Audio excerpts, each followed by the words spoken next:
Hey everybody, how's it going? Happy Friday afternoon. We made it to the end of another week, and I think it's time to jump back on the crazy train with a player that we are far too familiar with, given the fact that he's played like 4 or 5 games as a Seahawk in his career. With the events of the last couple of days, with what happened with Tamori and Terry, and then finding out why what happened with Tamori and Terry, I kind of started thinking, do we need to do something now at wide receiver to replace that potential production? Do we need to bring in somebody? And then this morning we get this.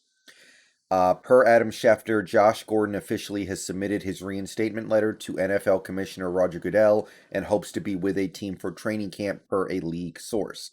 The NFL has been randomly drug testing Gordon for the past 3 months and is said to have passed all tests. So, I know, I know, we put up with a lot of crap vis-a-vis Josh Gordon over the past coming up on 2 years, 2 full calendar years.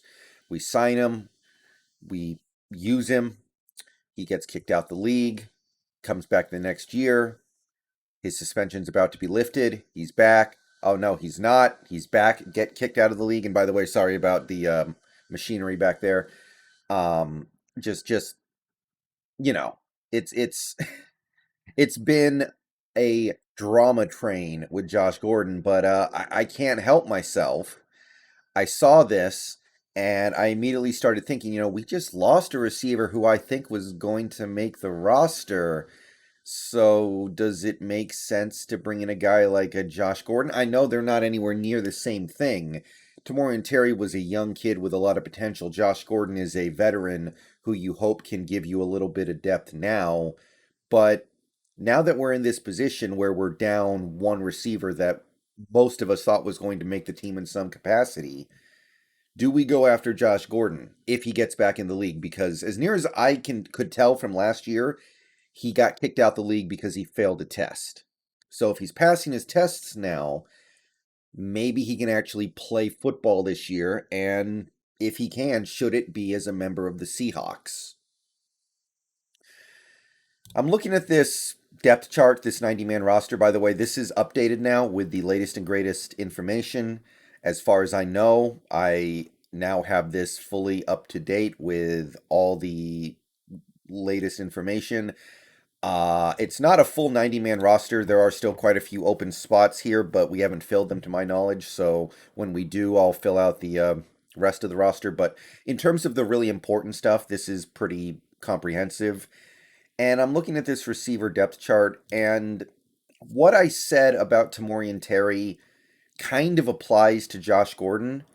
I said in my videos the last couple of days that there wasn't really a place on this team for Tamorian Terry for at least 3 years because Metcalf, Lockett, and Eskridge are kind of locks to be a big part of this offense for the next 3 years.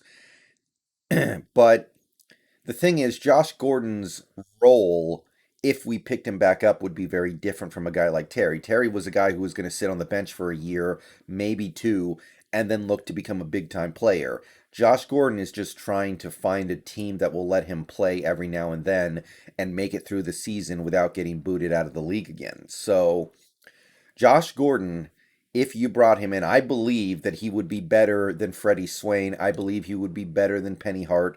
I believe he would be better than Cade Johnson or Aaron Fuller or John Ursua.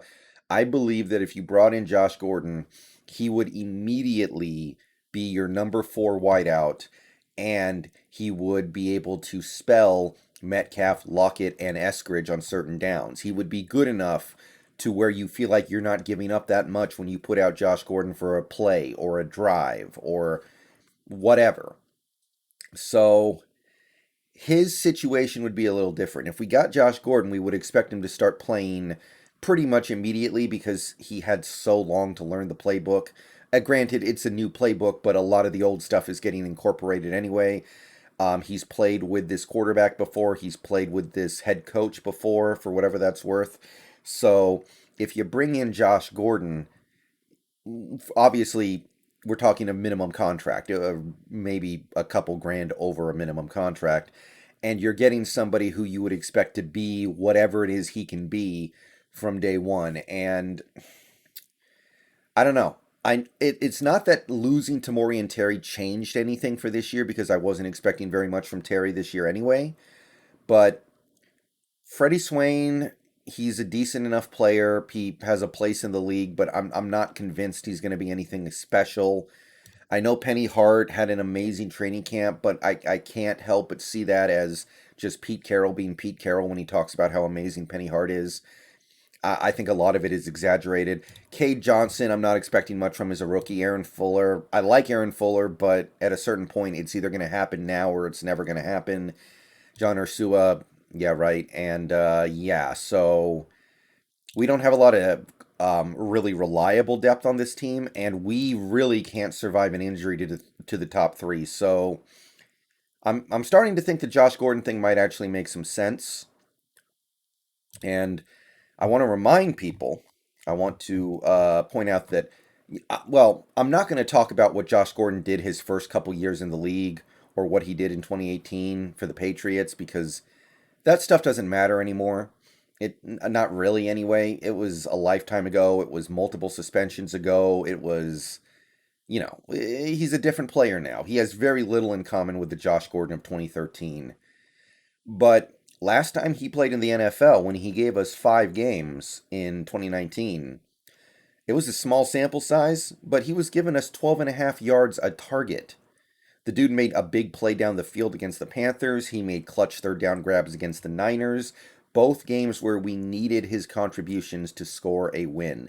Without him playing well those 2 games and making a couple of crucial plays, we don't win those games. So, a couple years ago, when we first got Josh Gordon, I made a video talking about how he could add something to this offense. Now, at that point, the offense was rookie DK Metcalf, Tyler Lockett, and our number 3 receiver was David Moore, who at that point, he was doing some stuff, but we didn't totally know what we had.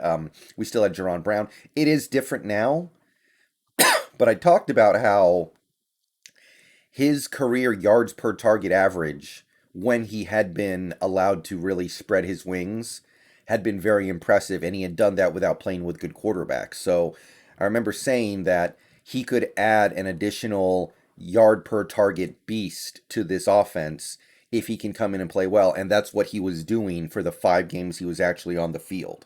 So last time he was here, he didn't put up huge numbers or anything, but I think he played very effectively.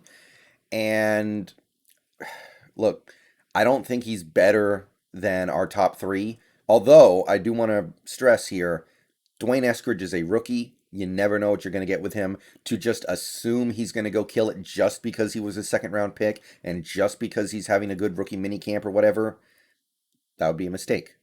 So bring in Josh Gordon. I'm going to risk it all for Josh Gordon on this one. Gonna just cross my fingers and hope he doesn't break our hearts again. Just make it happen. Bring him in on a minimum contract. See if he can get back into the NFL.